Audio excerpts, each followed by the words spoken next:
ಅಕ್ಕ ಅವ್ರ ಫೈನಾನ್ಸ್ ಅವರು ಯಾವ ರೀತಿ ಮನೆ ಹತ್ರ ಬಂದು ಟಾರ್ಚರ್ ಎಷ್ಟು ಲೋನ್ ಅಮೌಂಟ್ ಎತ್ಕೊಂಡಿದ್ರಿ, ಎಷ್ಟು ಕಟ್ಟಿ? 5 ಲಕ್ಷ ತಗೊಂಡಿದ್ವಿ. 1 ವರ್ಷದಿಂದ ಕಟ್ಕೊಂಡು ಬರ್ತಾ ಇದ್ವಿ. ಒಂದೇ ಕಂತು ಡ್ಯೂ ಇದ್ದಿದ್ದು, ಒಂದು ಕಂತು ಅಷ್ಟೇ ಡ್ಯೂ ಇದ್ದಿದ್ದಕ್ಕೆ ಅವರು ಫೋನ್ ಮಾಡಿ ಟಾರ್ಚರ್ ಕೊಟ್ಟು ಎಲ್ಲ ಮಾಡಿದರು, ನೋಟಿಸ್ ಎಲ್ಲ ಕೊಟ್ಟಿದ್ದಾರೆ. ಹಂಗಾಗಿ ಅವರು ಸ್ವಲ್ಪ ಟೆನ್ಷನ್ ತಗೊಂಡು ಏನು ಮಾಡ್ಕೊಂಡಿದ್ದಾರೋ ಗೊತ್ತಿಲ್ಲ. ಬೆಳಿಗ್ಗೆ ನೋಡಿದ್ರೆ ಒಂಥರ ಆಡ್ತಿದ್ರು. ಆವಾಗ ನಾವು ಹಾಸ್ಪಿಟ್ಲಿಗೆ ಹಾಕೊಂಡ್ಬಂದ್ವಿ. ಹಾಸ್ಪಿಟ್ಲಲ್ಲಿ ಏನು ವಿಷಯ ಸೇವನೆ ಮಾಡಿದ್ದಾರೆ ಏನೂ ಗೊತ್ತಿಲ್ಲ ಸರ್, ಅದೆಲ್ಲ ಏನು ಹೇಳಿಲ್ಲ. ಎಷ್ಟು ಜನ ಇದ್ದೀರಾ? ನೀವು ಎಷ್ಟು ಜನ? ನಾವು 4 ಜನ ಆಗ್ತಂಗಿ. ಅಲ್ಲ, ನಿಮ್ಮ ಫ್ಯಾಮಿಲಿಯಲ್ಲಿ ಮಕ್ಕಳು?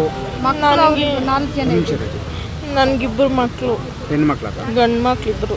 ಎಷ್ಟು 13 ವರ್ಷ ಒಬ್ಬ, 5 ವರ್ಷ ಒಬ್ಬ. ಈಗ ಸಿಬ್ಬಂದಿ ಮೇಲೆ, ಬ್ಯಾಂಕ್ ಸಿಬ್ಬಂದಿ ಮೇಲೆ ಏನಾದರೂ ಕಂಪ್ಲೇಂಟ್ ರೈಸ್ ಮಾಡಿದ್ದೀರಾ? ಮಾಡಿದ್ವಿ. ಏನು ಪರಿಹಾರ ಬೇಕು ನಿಮಗೆ? ನನಗೆ ಲೋನ್ ಕ್ಲಿಯರ್ ಆಗಿ ನನ್ನ ಮಕ್ಕಳಿಗೆ ಏನಾದರೂ ಆಧಾರ ಆದಂಗೆ ಇದಾಗಬೇಕಷ್ಟೆ. ಬೇಕು ಅಂತೀವಿ. ನಿಮ್ಮ ಹೆಸರು? ಜ್ಯೋತಿ. 1.5 ವರ್ಷದಿಂದ ಲೋನ್ ತೊಗೊಂಡಿದ್ರು, ಮನೆ ಲೋನು ಒಂದು 5 ಲಕ್ಷ ತೊಗೊಂಡಿದ್ರು. 1.5 ವರ್ಷದಿಂದ ಯಾವುದೇ ಸಮಸ್ಯೆ ಇಲ್ಲದೆ, ಯಾವುದೇ ಡ್ಯೂ ಇಲ್ಲದೆ ಕರೆಕ್ಟಾಗಿ ಕಟ್ಕೊಂಡ್ಬರ್ತಿದ್ರು. ಜಸ್ಟ್ ಈಗ 1 ತಿಂಗಳಿಂದ ಒಂದೇ ಒಂದು EMI ಮಾತ್ರ ಪೆಂಡಿಂಗ್ ಆಗಿದೆ. ಆ ಒಂದು EMI ಪೆಂಡಿಂಗಿಂದ ತಮ್ಮ ಬ್ಯಾಂಕ್ ಮ್ಯಾನೇಜರು ತುಂಬ ಫೋನ್ ಮಾಡಿ ಕಿರುಕುಳ, ತುಂಬ ಮೆಂಟಲಿ ಟಾರ್ಚರ್ ಮಾಡಿ, ಕಟ್ಟಿಲ್ಲ ಅಂದರೆ ಈ ಥರ ನೋಟಿಸ್ ಕಳಿಸಿ, ಈ ಮನೆ ಸಾಮಾನೆಲ್ಲ ಆಚೆಗೆ ಹಾಕ್ತೀವಿ, ಮನೆ ಖಾಲಿ ಮಾಡಿಸ್ತೀವಿ, ಮನೆ ಬೀಗ ಹಾಕ್ತೀವಿ, ಅದು ಇದು ಮಾಡಿದ್ವಿ ಅಂತ ತುಂಬ ಟಾರ್ಚರ್ ಮಾಡಿದ್ದಾರೆ ಅವ್ರಿಗೆ. ಮತ್ತು ನೋಟಿಸ್ ಕೂಡ ಕಳಿಸಿದ್ದಾರೆ. ಮತ್ತು ನಾವು ಇವತ್ತಿನ ಬೆಳಗ್ಗೆ ಒಂದು 5:15 ಚೆನ್ನಾಗಿ, ರಾತ್ರಿ ಎಲ್ಲ ಚೆನ್ನಾಗೇ ಇದ್ದರು. ಮತ್ತು ಏನಾಯ್ತೋ ಗೊತ್ತಿಲ್ಲ, 5:15 ವಿಷಯ ಸೇವನೆ ಮಾಡಿರೋದ? ಇಲ್ಲ. ಇದರಿಂದ ಬೆಳಗ್ಗೆ ನಾನು ಮೊಬೈಲ್ ತೊಗೊಂಡೆ ಒಂದು 6 ಗಂಟೆಯಲ್ಲಿ.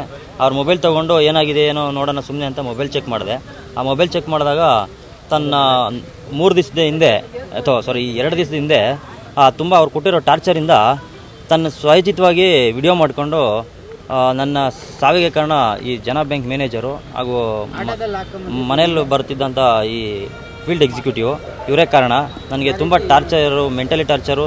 ನನಗೆ 1 ವಾರದಿಂದ ಆ ಕಿರುಕುಳ ತುಂಬ ಅಂದರೆ ತುಂಬ ಈ ಥರ ಟಾರ್ಚರ್ ಕೊಡ್ತಿದ್ದಾರೆ. ನನಗೆ ಇರೋಕ್ಕಾಗ್ತಿಲ್ಲ. ಇವರೇ ನನಗೆ ನನ್ನ ಸಾವಿಗೆ ಕಾರಣ. ಇವರಿಂದನೇ ನನಗೆ ಏನಾದರೂ ಒಂದು ನನ್ನ ಫ್ಯಾಮಿಲಿಗೆ ಇದು ಮಾಡಿಕೊಡಿ. ನನ್ನ ಸಾವಿಗೆ ಯಾವ ಥರ ತೀರ್ಕೊಂಡು ವಿಷ ಸೇವನೆ ಮಾಡೋದಿಲ್ಲ, ವಿಷ ಸೇವನೆ ಆಗಿದೆ ಸರ್. ಬ್ಯಾಂಕ್ ಸಿಬ್ಬಂದಿ ಮನೆ ಹತ್ರ ಬಂದು ಏನಾದರೂ ಗಲಾಟೆ ಮಾಡಿದ್ದು ಏನಾದರೂ ಆಗಿದೆ? ಮನೆ ಹತ್ರ ಬಂದು ತುಂಬ ಗಲಾಟೆ ಮಾಡಿ ತುಂಬ ಟಾರ್ಚರ್ ಕೊಟ್ಟಿದ್ದಾರೆ ಸರ್. ಮನೆ ಸಾಮಾನೆಲ್ಲ ಬಿಸಾಕಿ. ನಿಮ್ಮ ಹೆಸರು? ನಮ್ಮ ಹೆಸರು ಮುರಳಿ ಅಂತ ಸರ್.